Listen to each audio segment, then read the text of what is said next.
Yeah, sure. Hi. Thanks for doing this. Just to be clear, I mean, what exactly is new from 10 days ago, or not even 10 days ago, when DOJ announced and yourselves announced all these series of sanctions against RT, against the group company, the Russia Signodia. What exactly is different today, and the reason why the secretary would come out and speak about this? This is about the rest of the world. So last week was very focused on activities in the US. Here we're talking about covert activities, attempting to subvert democracy and manipulate information environments in the rest of the world.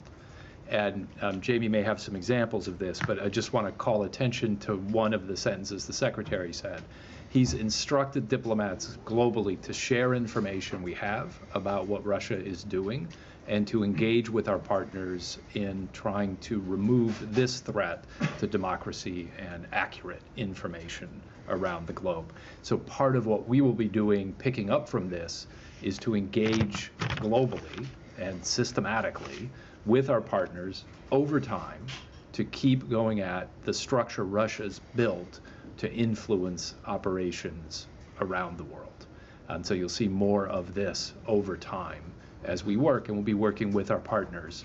This whole initiative began with the Secretary speaking with a number of our partners. The EU, as you know, has banned RT from functioning in Europe. He spoke with the Canadian Foreign Minister and with Minister Lamy in Great Britain when he was there earlier this week, and they've indicated a strong interest in being partners on this, and we will work with more and more countries over time to address this. So that's the main difference, domestic, now global. Let me just add a couple of points to what Jim said. First of all, you'll get a fact sheet. You'll see a lot of detail. You'll see incredible detail about the way in which RT has become a clearinghouse for a set of covert operations, covert influence activities, intelligence operations de facto in country after country after country. There's an example in Argentina where they're trying to affect government policy. There's a threat in the South Caucasus where they will use these tools to affect governments there. There are examples in France, there are examples in Germany. Now, you may not find it dramatic, but in order for us to launch a diplomatic campaign around the world, first, you saw what I think most of us would agree was pretty dramatic here in the United States. The rest of the world saw that, and now we're saying to them, this is what can happen to you. Unless you toe the Russian line, they're going to use all of these tools under the mask of a thing called Russia Сегодня, and the sanctions that were imposed that you'll see in the fact sheet are the strongest possible sanctions this government puts on. They're full, as Jim would know better, blocking financial sanctions. So we're exposing what they do in country after country around the world. We're using a strong sanction tool, but remember, sanctions are a tool, they're not a goal. What's the goal?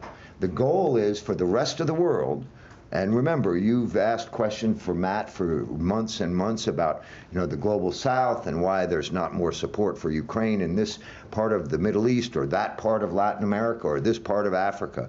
Well, one of the reasons, not the only reason, but one of the reasons why so much of the world has not been as fully supportive of Ukraine as you would think they would be, given that Russia has invaded Ukraine and violated rule number 1 of the international system, is because of the broad scope and reach of RT, where propaganda, disinformation, and lies are spread to millions, if not billions, of people around the world.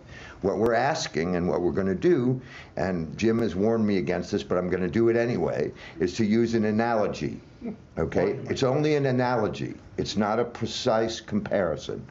When the last administration decided to go after the Huawei company for the risk of intelligence being drawn out of a legal telephone instrument, we took a look at that campaign before we launched this. We tried to learn some lessons from it to try to help us figure out what's the best way over time to make countries around the world see the value and the danger of RT, which is technically a legal instrument, a television station, despite the lies and disinformation it's broadcasting, that has within it, and now we've shown you, and we'll show you in the fact sheet and in the things that I just said, covert operations, covert intelligence activities, acting as if they were a direct arm of the government. And now here's the fun part.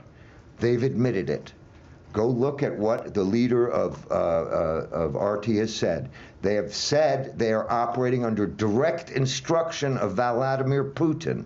That's what they say they're doing.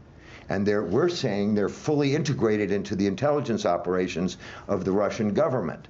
And that's a big difference than our state-funded media. Believe you me, no one in this building gets to tell anyone at VOA, RFE, or RL what to say, do, or write. They ask us questions and we answer them. That's the difference between a state-funded media organization in a democracy and one in an authoritarian government. The leader of RT has admitted that that's what she does, and they do, and we've now given you enormous examples of how dangerous it is around the world, and I sure hope it meets your definition of something new. The crowdfunding effort that was